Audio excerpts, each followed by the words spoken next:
চারজন সন্তান কোরআনের হাফেজ, মহিলা তো কবরে গেছে, এর স্বামী কোথায়?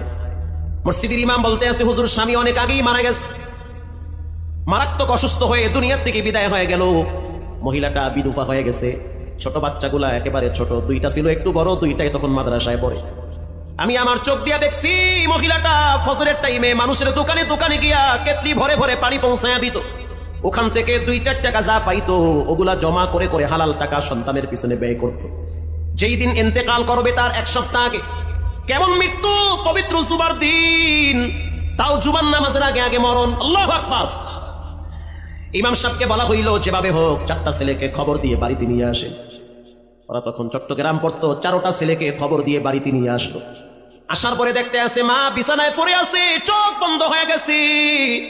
ওয়াজাআত সাকরাতুল মাউত, মৃত্যুর যন্ত্রণা শুরু হয়ে গেছে। প্রত্যেকটা মানুষের ভিতরে মৃত্যুর যন্ত্রণা, মৃত্যুর সময় হবে কি হবে না, মৃত্যুর যন্ত্রণা যখন শুরু হয়ে গেল, এবার বড় সন্তানটার নাম হলো আব্দুল্লাহ। আব্দুল্লাহ তখন মায়ের মাথার পাশে বসে পড়ল, মায়ের মাথায় হাত বুলায় দিয়া বলে, ও মা, টেনশনের কোনো কারণ নাই, আমি আপনার মাথার কিনারায় বসে বসে সূরা ইয়াসিন তেলাওয়াত করি। সূরা ইয়াসিন তেলাওয়াত করতেছে, মা খুব শান্তি পাইতেছে। কিছুক্ষণ পর মা নিজেই বলতে আছে, আমার ছোট ছেলেটা ও যেন একটু সূরা মুলুক তেলাওয়াত করে।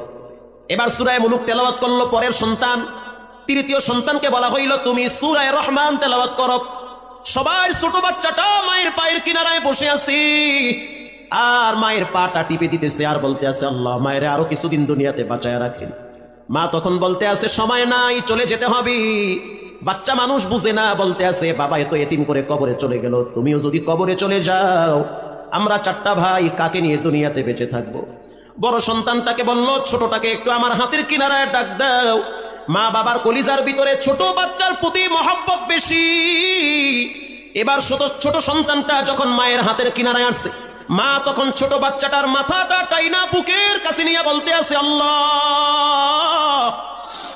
তুমি আমার এই বাচ্চাটাকে দীর্ঘনেক হায়াত দান করো, আমার মৃত্যুর পরে যেন ওরা একটু দোয়া করতে পারে, সেই তৌফিক দান করো। এ কথা বলতে বলতে মা বলতে আছে, রাস্তাটা ক্লিয়ার করে দাও, কে যেন মাথায় পাগড়ি লম্বা জামা পরে আমার দিকে আসতেছে। কোরআনে রব্বুল আলামিন বলেন, তাতানাজ্জালু আলাইহিমুল মালায়েকা।